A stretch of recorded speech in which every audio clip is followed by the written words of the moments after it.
بسم اللہ الحمدللہ والصلاة والسلام علی رسول اللہ۔ آؤ قرآن و نماز سمجھیں آسان طریقے سے 3 منٹ سیریز سبق نمبر 15A، جس میں ہم سیکھیں گے اذان کا آخری حصہ۔ اس سبق کے ختم تک ہم 62 الفاظ سیکھ چکے ہوں گے جو قرآن کریم میں تقریباً 20,400 بار آتے ہیں۔ حی علی الصلاۃ، آؤ نماز کی طرف۔ حی یعنی آؤ، حی علی یعنی آؤ پر نہیں، بلکہ عربی میں جب یہ دونوں مل کر آتے ہیں تو مطلب ہوتا ہے آؤ طرف۔ الصلاۃ یعنی نماز۔ آپ جانتے ہیں کہ حروف جر معنی کو بدل دیتے ہیں فعل کی مناسبت سے، تو اسی لیے حی علی کا مطلب ہے آؤ طرف، آؤ پر نہیں۔ الصلاۃ نماز، صلاح کی جمع ہے صلوات۔ حی علی الفلاح، آؤ کامیابی کی طرف۔ فلاح یعنی کامیابی یا خوشحالی، یعنی اگر آپ نماز کو آئیں گے تو آپ کو خوشحالی ملے گی ہر جانب سے۔ آپ کا ایمان پختہ ہوگا، آپ کو دل و دماغ کا سکون حاصل ہوگا، آپ کی سوچ اور سمجھ بہتر ہوگی قرآن سننے کی وجہ سے، آپ کے جسم کو بھی فائدہ ہوگا، خاص طور پر جب آپ فجر کے لیے صبح میں وقت پر جاگیں۔ آپ کا سوشل نیٹ ورک بھی مضبوط ہوگا، آپ وقت پر کام کرنے کے عادی ہو جائیں گے۔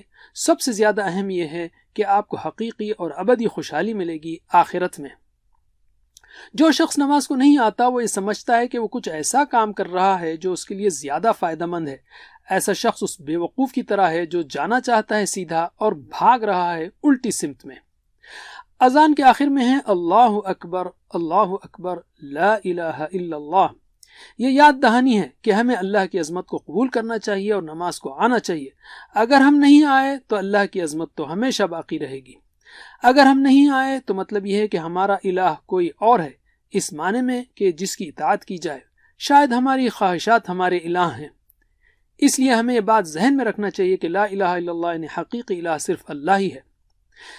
نبی کریم صلی اللہ علیہ وسلم کی اس حدیث کو یاد رکھیے۔ آپ نے فرمایا جس کے آخری کلمات لا الہ الا اللہ ہوں وہ جنت میں داخل ہوگا، جیسا کہ ابو داؤد نے روایت کیا ہے۔ گویا اذان کے یہ الفاظ یاد دلاتے ہیں کہ اللہ سے ہمیں مانگتے رہنا ہے کہ اے اللہ ہمیں موت سے پہلے یہ کلمات کہنے کی توفیق دے۔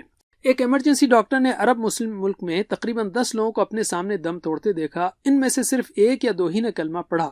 وہ کہتے ہیں کہ ایک لڑکی جو ایک حادثے کا شکار ہوئی تھی، جب اس سے کہا گیا لا الہ الا اللہ کہو تو اس نے کوئی جواب نہیں دیا، مگر کچھ دیر بعد وہ دھیمی آواز میں گانا گانے لگی اور پھر اس کا انتقال ہو گیا۔ استغفر اللہ۔ ہم کہیں گے اے اللہ ہمارا خاتمہ اچھا کر دے۔ چلیے اب پریکٹس کرتے ہیں اذان کے آخری حصے کے الفاظ کی۔ حی علی آؤ طرف، الصلاۃ نماز، حی علی الصلاۃ آؤ نماز کی طرف، حی علی آؤ طرف، الفلاح کامیابی کی، حی علی الفلاح آؤ کامیابی کی طرف، اللہ اکبر اللہ سب سے بڑا ہے، اللہ سب سے بڑا ہے، لا الہ الا اللہ نہیں ہے کوئی معبود سوائے اللہ کے۔ جزاکم اللہ خیر، والسلام علیکم ورحمۃ اللہ وبرکاتہ۔ Please visit understandquran.com for our courses on Read Al-Quran, Learn Tajweed and Understand Al-Quran, and for one-to-one learning. Jazakumullah khair. Wassalamu alaikum.